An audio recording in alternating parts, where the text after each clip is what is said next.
What's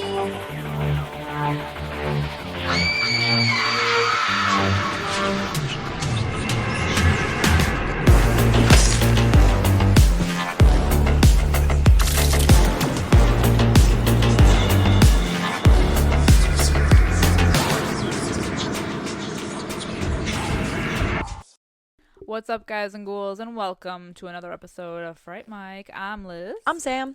And we're continuing 3 dimensions of terror. Whoa. Terror in 3D, and we are bringing you Saw 3D. That's the right. Final chapter. The all-anal final chapter. The all-anal final chapter. From 2010. Yeah, this movie is ass, but... It is... Yep. Real anal chapter. I don't know. So... I was reading some trivia on this movie, and it really stood out to me. I feel like they made the right decision here. I guess this movie was originally slated to be a 2-parter, because that was big back then. You know, like Harry Potter Part 1 and 2, Twilight 1 and 2. They were going to make this final chapter 2 parts, and then they saw how terribly Saw 6 did, and they said, you know what? I think just one part for us. Call it. Yeah. Time of death, man. Time of death. I'm glad they did. Well, then they continued on with the franchise anyway. Yeah. Yeah, it took them a whole 7 years to come with Jigsaw. Mm-hmm. Yeah, Jigsaw. Because Spiral was the one that came out in 2021? Mm-hmm. Yeah. Right? Okay. Yeah. 2021. Because that was the first movie we saw back after the lockdown. Yep. Ugh. And then we had Saw X. Yeah. Redeeming. Yeah. Because, man, what a disappointment. Like, did you get a chance to see this in 3D? It's so strange. I feel like I remember seeing it in the theater, but then when I was rewatching it for, like, to record this, I was like, I don't know that I've ever seen this movie. Really? Yeah. I'm shocked. I know. Well, I told you because I think we have already done Saw and Saw 6 in past episodes. And I think I remember saying at some point I fell off of the Saw movies because I was like, meh. It must have been 6. That's wild. Because I don't have any recollection of seeing this. I remember some of the, like, the traps, but I don't know.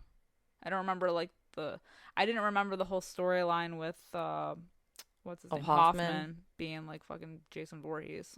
Yeah, he's crazy. Yeah. But this whole movie is full of people like that where I feel like, oh my God, every time you think that they're dead, they find a way to be like, oh, just kidding. Yeah.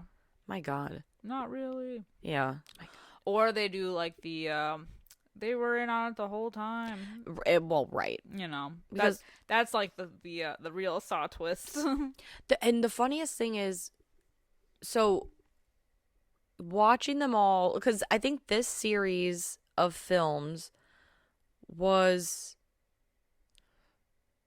it's one of the only franchises that I can think of, at least, that came out like every year. Yeah. It was like every year, like clockwork. You knew around Halloween a new Saw was going to come out, from 2004 to 2010. I think I'm doing the math right. So like when you are expecting the release, they kind of do like a Friday the 13th where they recap a little bit. But you're kind of just like building onto the world. Yeah. So it's kind of funny. So when you're watching them year after year like that and everything's still a little bit fresh, you're like, oh yeah, of course they're gonna bring this back, or like, oh, that's how they're gonna tie this in, or this kind of fits between here and here. Going back to watch this just like on its own, raw dogging it, it's like, what I was okay. I'm glad you said that, because I was like, who are you people? Yeah, exactly. Well, and I know this one specifically deals with a lot of Jigsaw survivors, because there's like a survivor group. Yeah. And there are little Easter. So like you see survivors from the other movies, and some of them I do recognize. The old lady from 6, because there's a few from 6. Yeah, okay, and we just covered that like last year. Yeah. We see Cary Elwes reprise his role from the first one. And there's like, I think there's somebody from 2. There's someone from 5 in there. Someone from 2, and a couple people from 6. But it's just strange because I was like, when you see them, they either have something on their face or they're covered in blood or like something. So it's like weird to see them just standing there. Right. And you're like, it's like they look vaguely familiar and you're like, Yeah. who the hell are you? Yeah, exactly. Same thing with all these major players. And like, going back to revisit this one specifically makes me really think like the police in this city, I'll say. Suck. Yeah. What are they doing? Where are they? I think they're just running to where the light is. Yeah. Yeah. Because they're like moths to the flame. Because they're like, Jigsaw is a known killer. Yeah.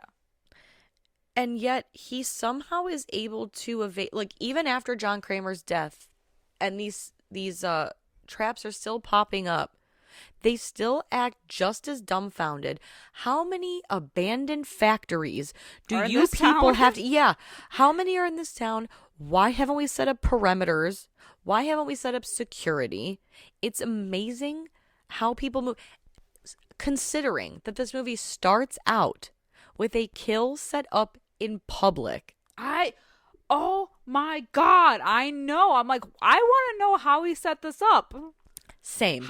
Okay, the other ones, yes, there's an alarming amount of abandoned factories and buildings in this vicinity, but at least, okay, if they're abandoned, no one's gonna go looking for that kind of shit. But even then, I'm like, how are these people finding the people afterward? Like, the aftermath. Because there's a lot of that. There's a lot of, like, they walk in, like, 10 minutes too late. Mm-hmm. But this whole thing, the opening, like, the first big trap in this one, is in the public eye. It's literally, like, a window. Yeah, it's a glass box. In like, the middle of a crowded area. Yeah. I want to say it's Times Square. I know it's not, but it's that crowded that, like, he basically built a like an installation. Yeah. Of death. How'd they wheel them out there? And that box, how long did it take to construct? Because you must have been doing some kind of construction in the middle. Nobody thought to ask any questions? Yeah. You didn't build a Joe Goldberg, like, box. Yeah. And then have it crane lifted from wherever the hell you built it into this overnight. Yeah. You didn't. And you nabbed 3 people, set them up in a trap, threw a big mysterious curtain over it. I don't, like, no one saw this. No one? Yeah. And then the best part is, while the trap is going, it's almost complete by the time the cops show up, and then the girl is already getting, like, cut. Sawed. And the one cop goes, I literally wrote in my note, policeman says, somebody help her. Isn't that what you're here for, idiot? Somebody help her. That's you. You're the help. Yeah. That's you, bitch. What the fuck? I don't know, man. I don't know. And like, I think too, like, the reasoning the reasoning of why these people are getting stuck in the traps becomes so, like, crazy to me. Yes. Like, it starts out like, you murdered someone and covered it up, and this is why you're here, and I'm teaching you a lesson. This chick, like, okay, she cheated on her boyfriend. Like, how many people are you gonna kill in this town for doing that? And think about all the jigsaws that have been part of this whole, because there's John Kramer, like, the jigsaw, and then he's got his family tree of jigsaws. Yeah. of puzzle pieces, if you will. Yeah. What killer did this? picked this? I want to know that too. Because what petty bitch is like, cheaters, am I right? I've That always deserves wanted that Tyler guy, and I'm gonna teach her a lot. Like, that what? deserves a paddling. Maybe it was maybe it was a group of them as a collective, because how many? There had to be multiple people working on this one. Right. And, like, the Saw series as a whole is so convoluted that, like, I'm sure, at least I would think, somebody, like, is there a chart that, like, maps which person was setting up these traps? Like, there's thumbtacks in the wall with strings Pepe attached. Silva style. Yeah. Literally. It's so crazy. How do they keep track? This is such an organization. It started out so simple. Yeah. And how did we get here? Because let's talk about how Saw started. It was a guy diagnosed with terminal cancer that saw people not taking their lives for granted and wanted to show them, some of us don't get a choice to live, and you're throwing your life away. So you can fight for your life or die here in this trap because you're not deserving. And it seemed to be maybe for a noble cause, right? Yeah. Saw 10 kind of did some things with the, whatever. Mm-hmm. But he's a killer. It's like Dexter. It's morally gray. It's morally gray. But it's like, how did we go from, let's say, Amanda, who tried to kill herself, right? Mm-hmm. And he said, I don't have a choice. I'm going to give you a choice. Yeah. You either value the life that you have or you're going to get your face blown off in this reverse bear trap. Right. And she was grateful and blah, blah, blah. This love triangle. The love triangle. People cheat every day. Right. All the That's time. What I'm saying. Like, how many petty crimes? How many people is he going to kill? Or whoever is doing the killing. Right. How many people are they going to kill? Right. Because, I mean, that's crazy. Stupid. Right. That's wild. There's a lot of them out there. And that's just like the open, and like there throughout the Saw franchise, there are so many kills that it's like they focus more on the traps than they do on the reasoning behind these people like being in the traps. Right.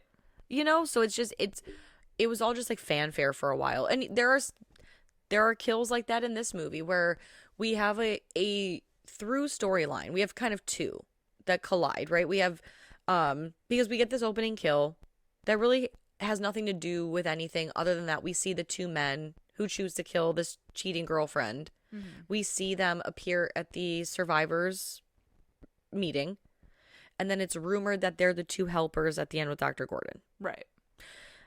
That's basically all that ties them into the story. Otherwise, it's like a separate issue. Yeah. Same thing with Chester Bennington from Linkin Park. Yeah. He's in a kill that is actually very cool. Mm-hmm. Really has nothing to do with the story, though, other than to get these goons to go to cause the distraction, basically. Right. But the kill is very cool, though. It is. I very much enjoyed that. I think of all the kills in all the Saws, Chester's is my favorite. Oh, really? Only because it's Chester and I love him. Well, yeah, but like, yeah, it is cool. It's cool. It's pretty crazy how it all unfolds. Very graphic. It's graphic. It makes me like itch mm-hmm. because of his skin coming off. Ugh. Oh, I could feel it. I know.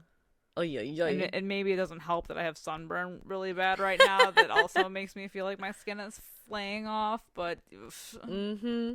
Yeah, that was rough. Yeah. But yeah, it does go off the rails a bit. Yeah. This whole franchise. That was like a crazy chain reaction. Yeah. That was like a... Especially his girlfriend. Yeah. She got fucked up. Face got fucked. That's a 4-person kill. Mm-hmm. That's a 4 birds, 1 stone. Literally. Which is, I mean, they were, white supremacists? So yeah, fuck them like all. Neo-Nazis yeah. Or whatever. I don't Gross. Know. And that's the thing, too, is like, I guess that kill... I guess actually, that was like 5 birds sense. with 1 stone if you think about it, because he's killing all these people for being shitheads and causing a distraction. True. But I guess I just don't love the Hoffman side of the story.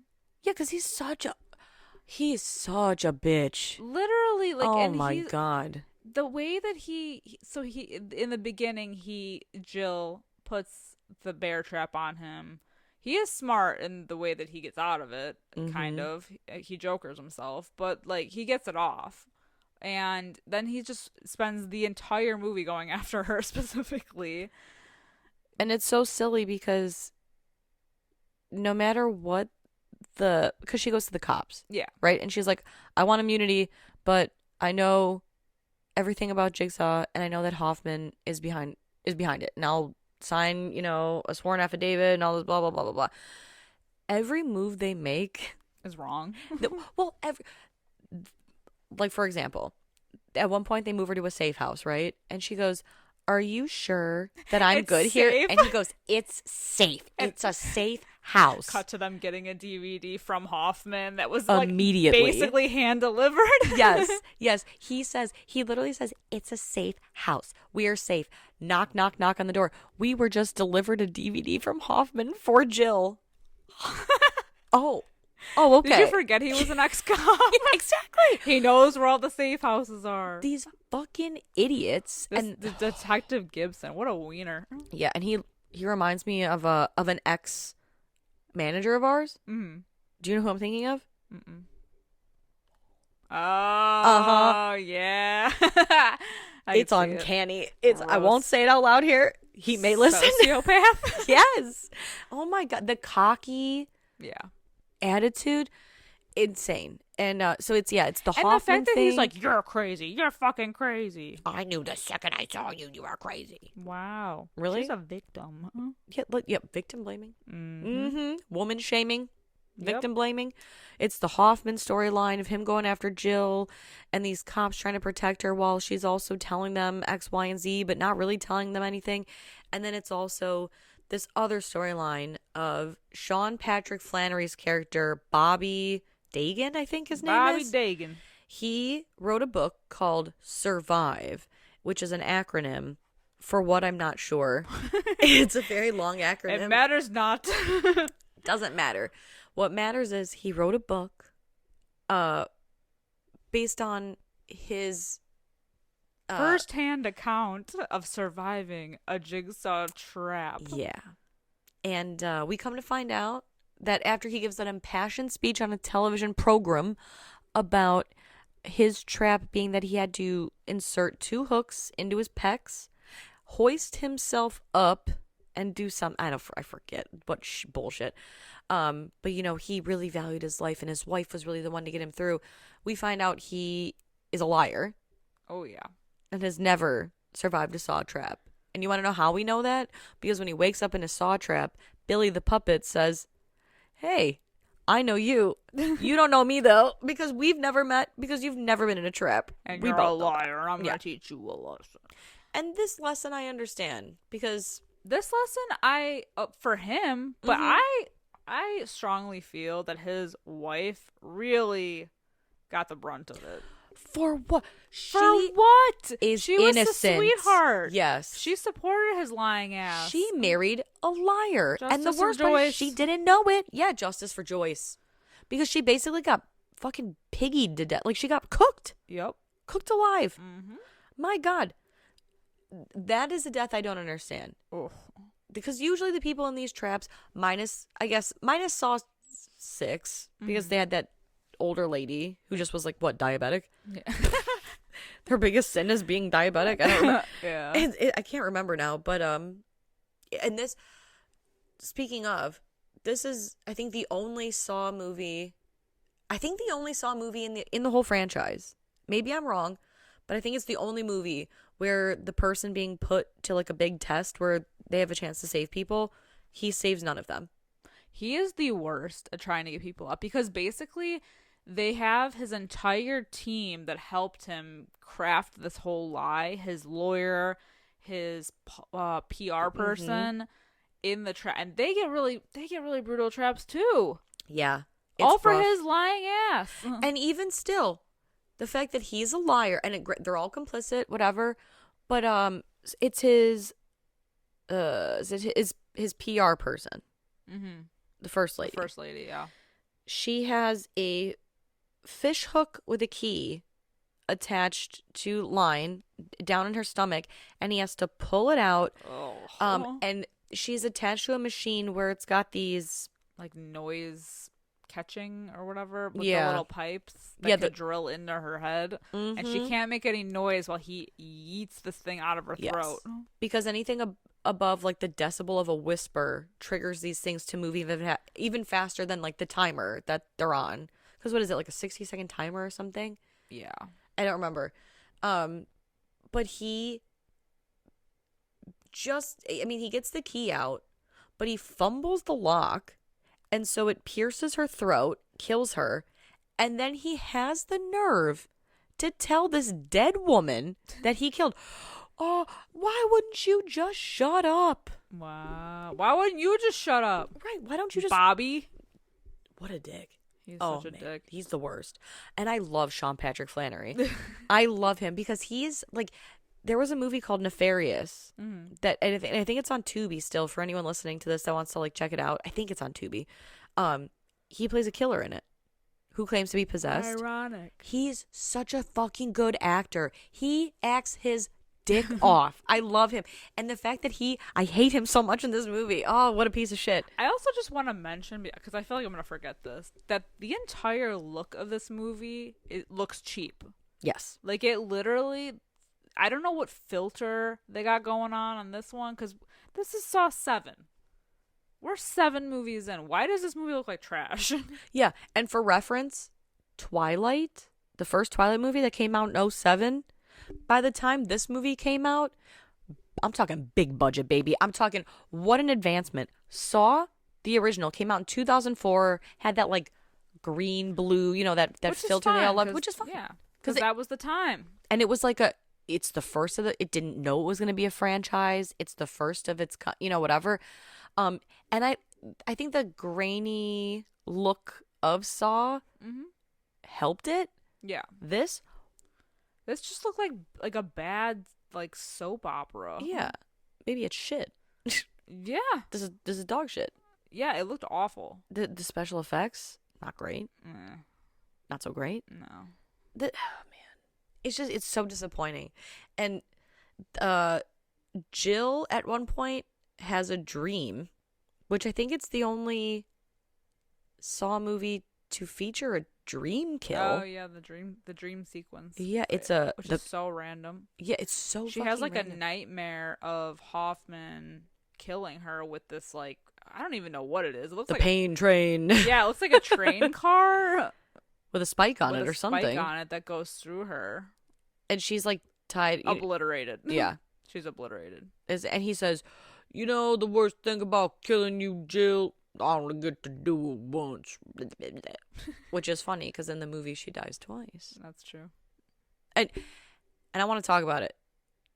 This reverse bear trap that was featured in Saw 1, famously, worn by Amanda, and she escapes.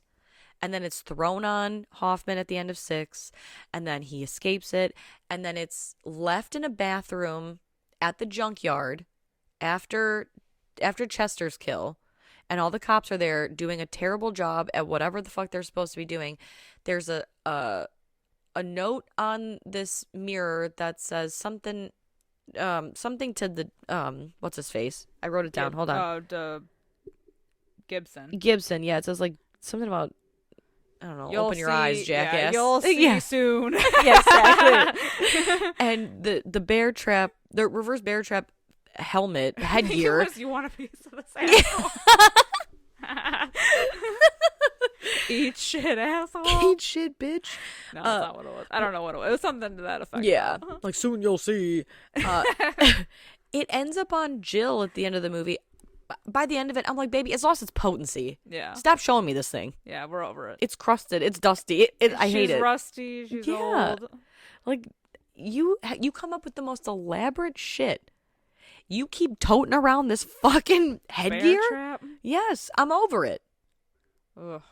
He plotted and schemed his way from a junkyard into a body bag into a morgue or a morgue. What?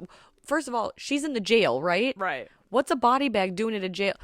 I got questions. The morgue is attached to the jail at the police station. At the police station where nobody is they working. ran out of money for sets, okay? I know. And yet, these elaborate traps. And he's plotted, planned, and schemed to get from a junkyard to a jail through a body bag. And yet, the most creative he can get for Jill Tuck, wife of Jigsaw, is bear trap. Bear trap. Stupid. Yeah, it's dumb. So dumb. It's well, and then talk about running out of set pieces, right? The end of this movie. So it seems like every Saw movie, it's a new group of people, a new abandoned warehouse and or factory and or whatever. I think one is in the original, like the bathroom, right? Mm-hmm. With Adam's body and all that. Two, that one guy also ends up in that bathroom, right? The big guy? Yeah, because he gets locked in there. The body count in this bathroom is really stacking up. It's really stacking up. It's getting a little crowded in here. The foot's still there and everything. Oh, the foot. And I think that... And Adam's body. Adam's body. Where's the cleanup crew? Ain't no cleanup crew. Because there's a cleanup crew for every other abandoned warehouse because they always end up finding it, no? Do they ever find it, though? I don't know. This bathroom is so secluded and secret from everything else, and yet it's in the vicinity of... They make it seem so easy to get, like... I think I'm just confused about where, like, what else is in... Where is the bathroom? That's what I'm saying. Where, like... But, like... Where is it hidden? Is that a layer? I don't know. A secret volcano layer. A secret volcano layer. It's gotta be. Okay, because, like, you know, like, in the beginning... where Hoffman is burning his ID and like his phone or whatever so he doesn't get tracked. Where is that? Because that has like Jigsaw's stuff. No clue. No, I don't know where any of this stuff is. Because every time I think this is the last... Everything is in one building. Yeah, everything's in one building. Things out. Everything's in a 3-mile radius and mostly in one building. Because like the story is simple of this movie. Yeah. You have Hoffman going after Jill and the cops doing a runaround. And then you have Bobby in a building going through his motions. So I guess failing at everything he does. I feel like we're doing a terrible job at explaining this movie, and because this movie is so bad. Because it splits into two stories. I think I'm just focusing on like the wrong thing of like, and it doesn't matter. It really doesn't matter. No. But I'm kind of like, because we get, you know, the shot in the beginning of Dr. Gordon like cauterizing his you know, stump. Yeah, stump. Like, and Jigsaw's like, I'll heal you, my son. He crawls out of the bathroom, which we don't like. Okay, we see him getting out of the bathroom after he cuts his foot off in the first Saw. So obviously now we're picking it up from that point. Cauterizes stump, but then we know that Jigsaw stands up in the bathroom, and he's like, game over. Slams the door. Is that he meet him up? Because I know he's like healing him. They do like flashbacks where he's like, well, he closes the door on Adam. He closes the door on Adam, but then he's like, Dr. Gordon, like he nurses him back to health. Yeah, which is like rude. Why did he close the door on Adam? He never gave Adam a chance. We talked about that. Yeah, he hated him from the jump. He hated him for taking some pictures. This sucks, dude. Honestly, he never got a chance. The more we talk about this, the second, the more I don't agree with Jigsaw so much. The second that he woke up, the key went down the drain. Yeah, so he never had a chance to get out. And we talked about this when we covered the movie. Yeah, fucked from Jump Street. Yep, it's stupid. I mean, I guess he could have cut off his foot too, but didn't his saw break? Yeah, but I guess, you know, they could have shared saws. I guess. Yeah. Well, and Dr. Gordon, he said, I'm gonna go get. Basically the infamous, I'll come back for you. You know, I'll come back for you. Never did. Because Jigsaw shut the door on him and just wrote Adam off, and then he cauterized the wound. And to be honest, Dr. Gordon, he wasn't like, I want to go back for that guy. Right. They just both fucked off on him. But yeah, so because and like my head hurts, man. Because he makes Dr. Gordon like his like person. number one accomplice, his like trusted advisor, which I thought that was always his grand vizier, if you will, huh? Which I thought that was always Amanda. I'm confused at his like number one, especially with the addition of Saw 10. Yeah, you know, because it seems like Dr. Gordon is the grand vizier because he's the one doing all the surgeries. He leads him to that lady doctor. He's doing all this. He's keeping an eye on he's keeping an eye on Hoffman in the event that something happens to Jill. Dr. Gordon, he's busy. I love the reveal of him being like, they'll show pan over the person in trap and then pan back over to a mysterious person and he pulls the mask down to reveal it's him. Yes. Like, oh my God. It's great. There's a lot going on. Yeah, he is a busy guy. But he agreed to do all this? Did he not stop in to check on his family? Also, doesn't he work also? Yeah, he's got a family. He has a family. He has a job. That was the whole point of the first as a movie. doctor, right? He just gave up on them. I don't know. I hope John Kramer left his inheritance to him, but Jill seems well dressed, so I doubt it. Yeah. You know? Not anymore. Well. Well. Her face is split open. Yeah. But yeah, we see going back to Sean Patrick Flannery. Oh, God. Because I'm trying to like at least get to the end. Because he fucks up his PR person. Yeah. Who chose to speak no evil. Right. So then we're on to the lawyer who is on this like turn device where he has to lift up the bar, but it's like jabbing him in the side. Mm-hmm.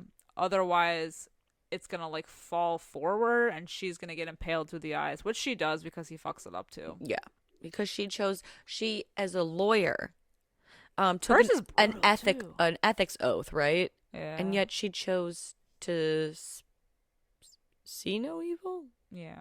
Hear no evil. I don't know. He was trying to do one of those whole things. Maybe it's C. I don't know, because she gets gouged in the eye and the mouth. Yeah. That's pretty brutal. That's pretty brutal too. Yeah, because he failed to connect the circuit and hold it for, again, 60 seconds? I don't know. These traps go fast and slow at the same time. Mm-hmm. And so he kills her, and then he goes into the third room, which is his best friend. Yeah. Kale. Can we talk about what a white person name that is? Kale. My God. I just was like, oh God. But he is blindfolded and has like a noose around his neck. And like he has to guide him. I don't even know what this room is. It's just a bunch of floorboards. It's a room that they. That's a hole. Yeah, it's a room with no floor, minus a few boards that aren't even like sturdy. Right. So, because this is the whole thing. I know Hoffman, quote, is supposedly the one who set this all up, but the whole thing with Jigsaw's traps is that they started off being survivable. Supposedly, allegedly, Adam would beg to differ. Right. But there's a chance for survival. With this, you're gonna supply a man who's blindfolded and relying on the guidance of someone clear across a room, escape room style, to shimmy across a 2x4 that isn't even solid. Yeah, because at one point he slips because the board breaks, and luckily this blind man is able to get back up. Like, he's able to grab onto a ledge somehow. I mean, Hoffman isn't exactly a stable person. Enjoy the podcast, like what you hear, and you want to hear more? Well, you're in luck. We have a Patreon. That's right. If you don't know, we talk about new movies on our Patreon. We do monthly rewinds, so that way you can find out what we are watching between our main episodes. Sometimes we craft spooky cocktails to match our theme of the month, and watch parties galore. So much fun over there. Head over to patreon.com/Fright Mic podcast to check that out. Again, if you want to hang out with us a little bit more, then support us over on patreon.com/Fright Mic podcast. And we'll love you forever. Okay, bye. He didn't have the same like idea that he had where he wanted them to survive. He just wanted them to be dead. He wanted to teach lessons and then have them die anyway. Yeah. He just wanted to kill people. He was a killer. Yeah. That's what it is. He was insane. Yeah. And this Bobby fucks this one up too. Yeah, because this motherfucker, so he's trying to meet him halfway, right? And there's a key dangling. So like Bobby has to go get the key that unlocks the noose contraption around Kale's neck. And so he's like, I'll meet you halfway, and grabs the key. Still has, what is that, 10 seconds left on the clock? Mm-hmm. And decides, instead of just like, because they're fairly close, it looks like. Close enough for him to feel confident enough to throw a key at a blind man. Right. But he does. And he does, but he misses. Why wouldn't you just walk it over to him? Because he's an idiot. He is an idiot. He's the worst. He has to rip his own teeth out, and he barely does that right. Oh, I forgot about that. How could I forget about the numbers? That? Stupid. Yeah, he throws the key at Kale, who's blindfolded, and surprise, surprise, he fumbles it. So then he gets yeeted to the sky and hanged to death by the neck. Mm-hmm. I always love saying that, though. It reminds me of Sweeney Todd when he sentences that kid to hang by the neck till death. Till death.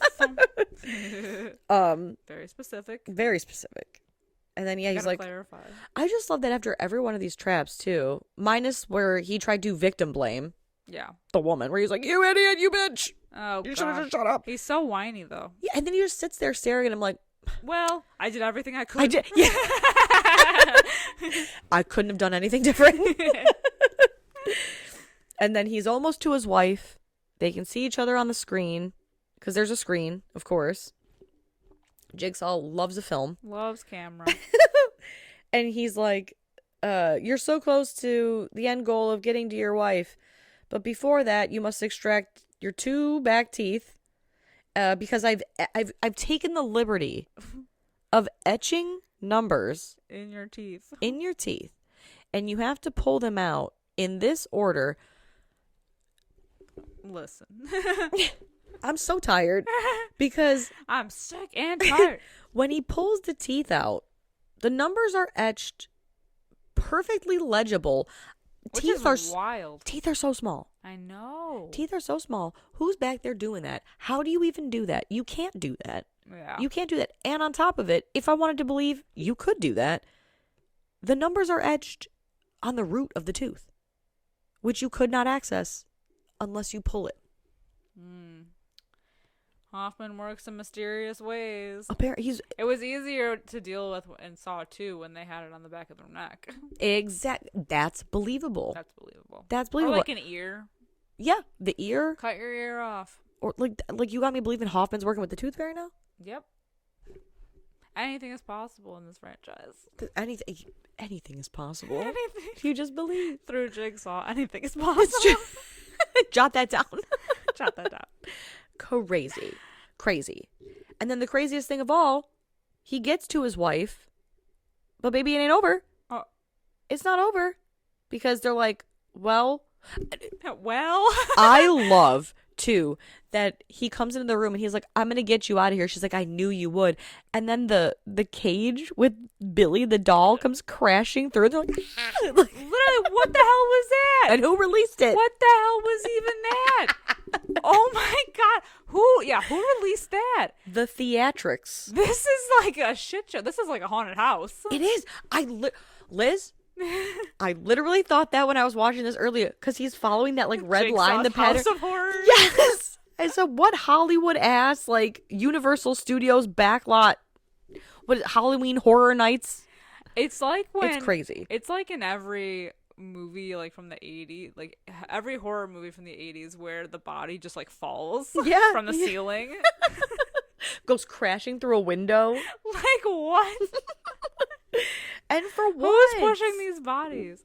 I don't know. It's I know. And all the while, it's so crazy. There's a SWAT team that's active because Gibson, the detective, he brings the SWAT team in. So they find where this whole game is taking place. And they're like, oh, the game's still active. So we're not getting fooled like we were in the second one.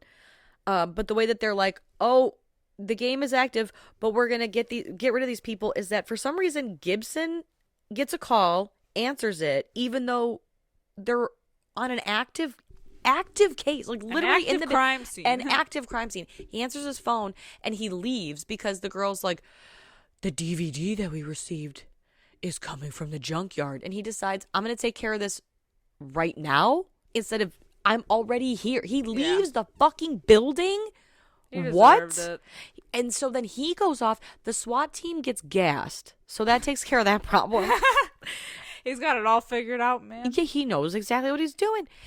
Hoffman was really banking on all of this happening exactly so. And that's with all of these movies, I feel like. I mean, yeah, but especially there's a lot more locations in this. It's true. The way that everything has to like ping pong back and forth. Mm-hmm. And so while Gibson's off doing that, the SWAT team's getting gassed and what's his name? Bobby is presented with his final test, which is the test that he lied about having survived before. The peck challenge. The peck challenge. Hey, Yeah. TikTok, this is the peck challenge. He has to hook his pecs, as he stated in his book. Mm-hmm.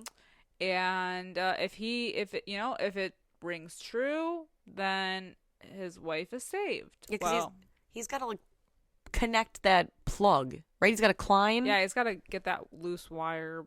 Yeah. Whatever. So he throws the hook in. He attempts it, and it does not go well for him. Because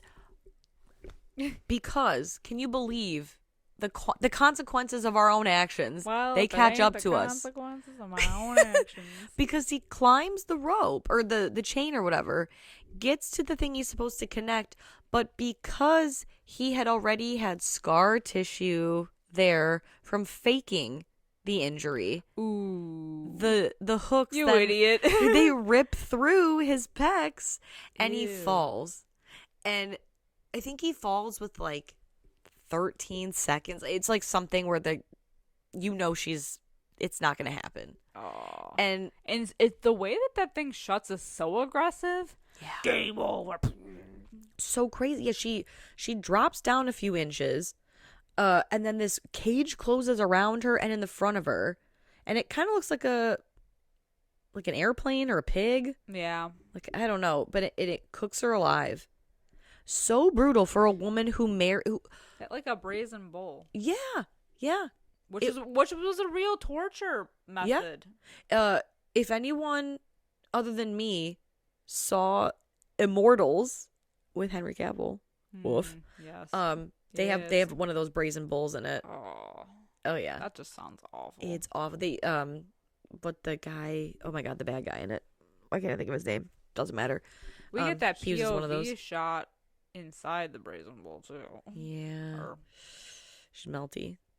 She didn't deserve it. She didn't. It's the only person who did anything good. All she wanted to do was support her man. Yeah.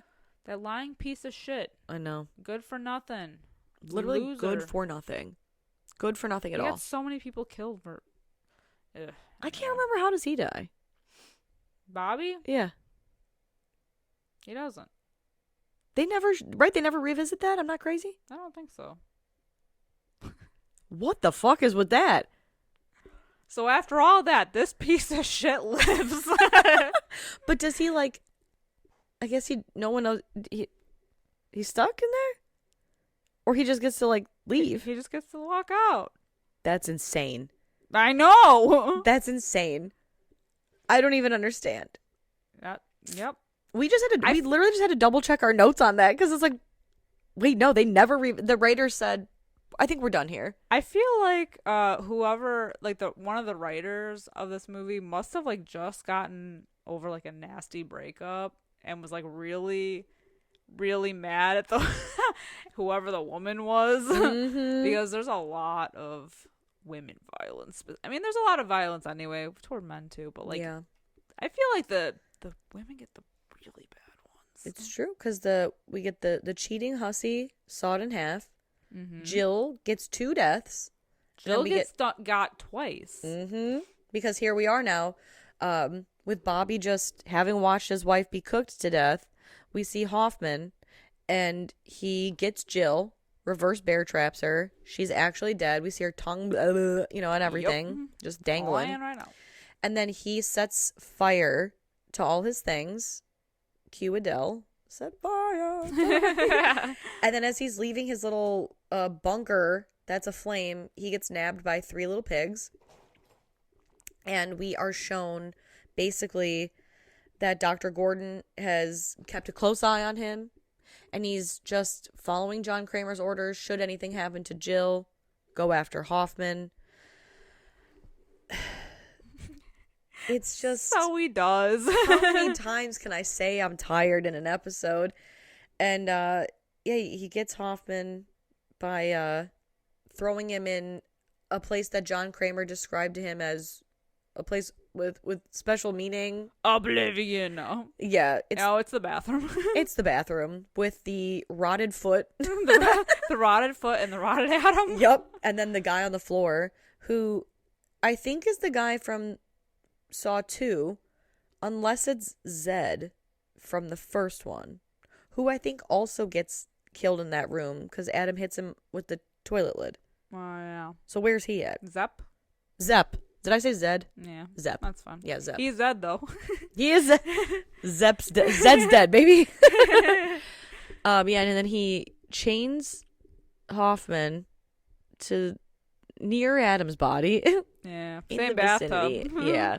And he goes to reach for the saw, which Dr. Gordon picks up and says, "Not today, buddy." I don't think so.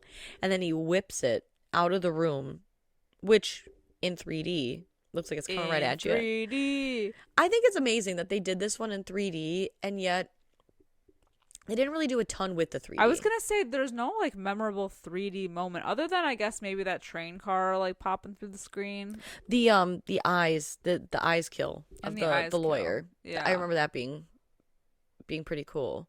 And I think there's like some body parts that fly at the screen, but it's like really for being in 3D, they didn't really do a ton with it.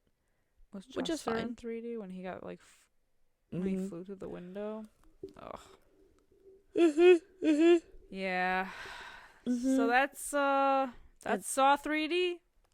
Yep. Very oh yeah, and I guess we should mention that Gibson dies because Hoffman somehow orchestrated that. Yeah, he gets sniped. Yeah, he basically escaped his little control room because when he exploded something in a junkyard, he took a body that was in a body bag, one of the white supremacists. He did the old switcheroo. Yeah. It's real dumb. It's real corny. Yeah. So that's Saw 7. Or Saw 3D. The final chapter, but it wasn't. Yeah. It was for a while. Yeah. And then they were like, no, I think we're ready to reopen this case. Oh. Yeah, this one's definitely not my favorite. No. It's just such a shame because Saw 1 and Saw 2 are so good. Like, Saw 2 was a solid follow-up. It was. To Saw. And then it just, like, 3, I really enjoy Saw 1, 2, and for some reason I do really enjoy 6. I don't know why. Yeah. I think it's that merry-go-round. Yeah, the merry-go-round. Oh, God, with the gun. Yeah. Yeesh. That really fucked with me for a while. Yeah. But it's like, 3, 4, and this one, it's just like, it's more so focused on the traps and less about who's in them or why. Yeah. And it loses its potency. Yeah, I think that's why I liked Saw 10 so much, because I feel like we got back to like an actual, I mean, I know people are there for the traps, but it's like, and they had good traps in 10, but like there was at least like some kind of a story again, and I think that's why a lot of people enjoyed 10. Yeah. Kind of brought it back. It feels more of a return to form. Yeah. I would say Saw 10 was good because I feel like it was less about the traps and more about the story taking place while there are games being played. Right. You know what I mean? Yeah. I hope that makes sense. Yeah. Yeah. Well, what are you going to rate Saw 3D?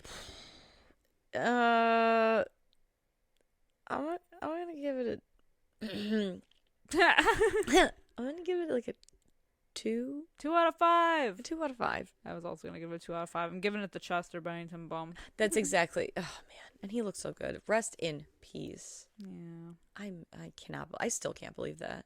I literally. I remember where I was. Oh, I don't want to talk about it. I know. That's devastating. It's devastating that this was Chester's final role as well. Gotta end on such a. Oh well. At least his kill was cool. Yeah, 2 out of 5 over here at Fright Mic. Yeah, not for this piece of crap. Not great, but let us know what you guys think about Saw 3D and where it ranks on your Saw list. Hit us up in our Discord at Fright Mic Podcast and on all of our social accounts at Fright Mic Podcast as well. And if you have a moment after the show, you want to give us a quick 5-star rating and review, we would really appreciate that.